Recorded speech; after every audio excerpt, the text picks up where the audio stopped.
Welcome to Excel Magic Trick number 993. Hey, if you want to download this workbook, 989 to 993, click on the link below the video. Hey, in the last video, 992, we created a formula that added with a partial criteria. So it added all the numbers from this column when the last three digits from the ID were 1, 2, 3.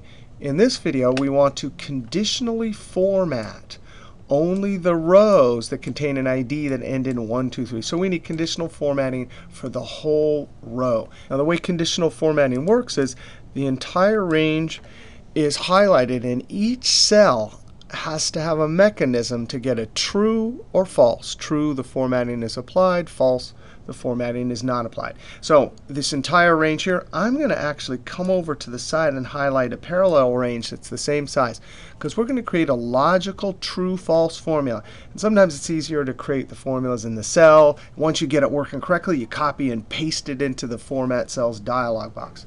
All right, so the active cell is the light-colored cell. I'm going to start my formula, the right function. And I'm going to say the ID for this row. And I'm going to have to lock the column reference. I'm going to hit the F4 key 1, 2, 3 times.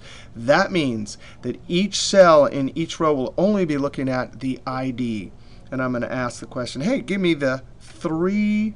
I'm actually going to extract the 3 characters on the right. If I Control Enter, I populate that formula through all of the highlighted range. And you can see every single row has only the last 3 digits from the ID. Now I'm going to hit F2, and I'm going to ask the question of that formula result. Are you equal to this 1, 2, 3? Now watch this. Control Enter. We get falses everywhere. Whoops. I'm going to lock that. F4, because that needs to be locked in all directions. Control Enter. We get falses everywhere. Why? Because there's a data mismatch. Right is spitting out text, and the D2 cell contains a number. So I'm going to convert this number to text by using the ampersand, the join symbol, Shift 7, and then double quote, double quote. That's a null text string. That will convert this from a number 1, 2, 3, F9 to text 1, 2, 3, Control Z. Now I can Control Enter, and there I have my pattern of trues and falses. 2 trues for each row that contains an ID that ends in 1, 2, 3. Now to copy it, I'm going to copy the upper rightmost cell in this range. In edit mode, Control C, Escape. And then I'm going to highlight this range. Now notice the active cell is the rightmost in the highlighted range. And now I'm going to open up the conditional formatting new rule. So I could go new rule, or use the keyboard Alt-O-D. New rule.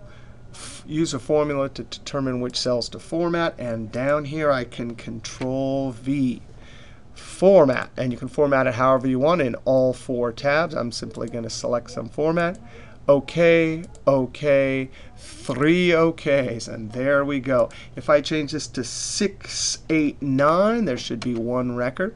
If I change it back to 1, 2, 3, it is dynamic and working. All right, we'll see you next trick.